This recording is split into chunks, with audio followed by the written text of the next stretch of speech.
I know this is going to give me a lot of cool points, but what if? I mean, and then just what if? Now, I've been a cruel motherfucker in my life. I've done some mean shit to some bad hombres. And I don't mean Mexicans. I mean individuals who were just like me, rowdy, rough around the edges, looking for a fight. We did a lot of cruel shit to each other. You know, I said in my last video, I got my head busted quite a bit. What if, and this, I'm just speedballing, I'm just spitting this out there. But what if we all started having,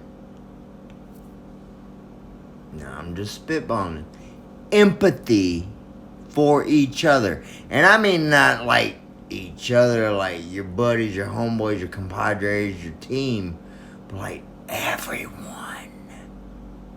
Like everyone.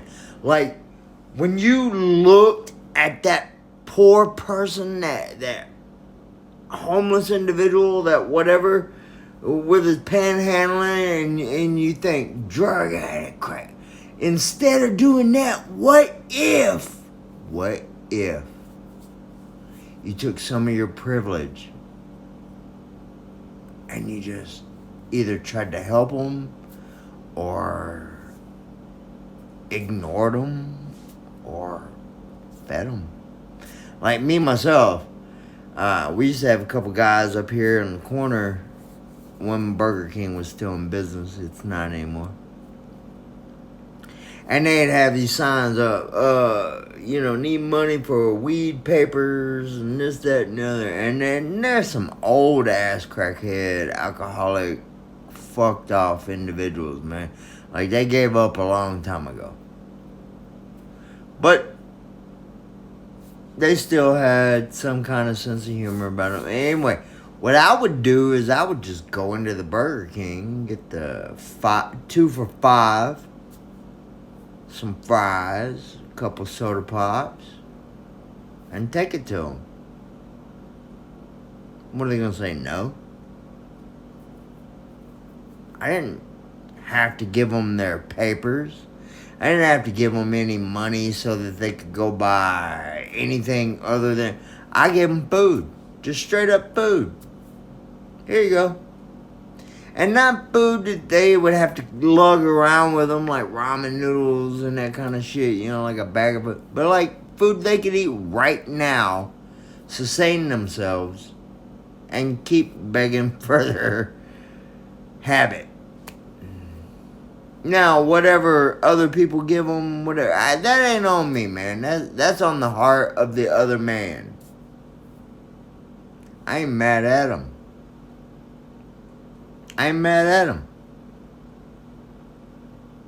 When I lived on Oahu, I worked at Pearl Harbor. And I got kicked out of my apartment with this stripper that I had met the first day I moved there, and she had moved me in, and it wasn't sexual. It was a construction thing. But she got weirded out. But anyway, not from anything I did, like weird or anything, but we had a conflict over some alcohol that I didn't drink. And I showed her the bottle I did drink, and I I guess I made her feel unsafe. So anyway, that was over. Then I went to live with this fat dude, Lou, who ate literally cloves of garlic at like snacks. Dude sweat and it smelled like straight garlic. And we tried to go to a bar one night where women and I mean everywhere he walked was like straight garlic. I couldn't shake dude. Anyway, ended up homeless. Here's the crazy part. On Kalakaua, there's two sides of the street. Over here are the females and over here are the lady boys, transvestites, the gay, blah, blah, blah. Now, the hotel that my ride to Pearl Harbor, which, because I had a job, my ride was in the hotel on the trans gay whatever side.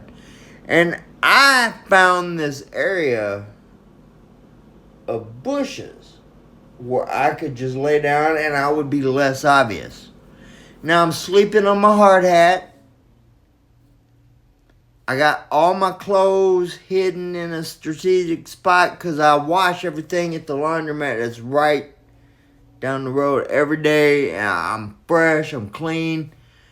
Anyway, I'm laying there and I noticed through the night those trans ladyboy gay whatever hookers would protect my spot. Like, if they noticed somebody getting anywhere near me like they was gonna roll me or something, them motherfuckers was on them.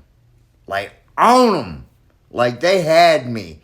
And I'll never forget that as long as I live. And people can say whatever they want about that trans, gay, blah, blah, blah. My cousin's a gay man. I love him and his husband. I have an auntie who's gay. I got a lot of gay genes in my father's side.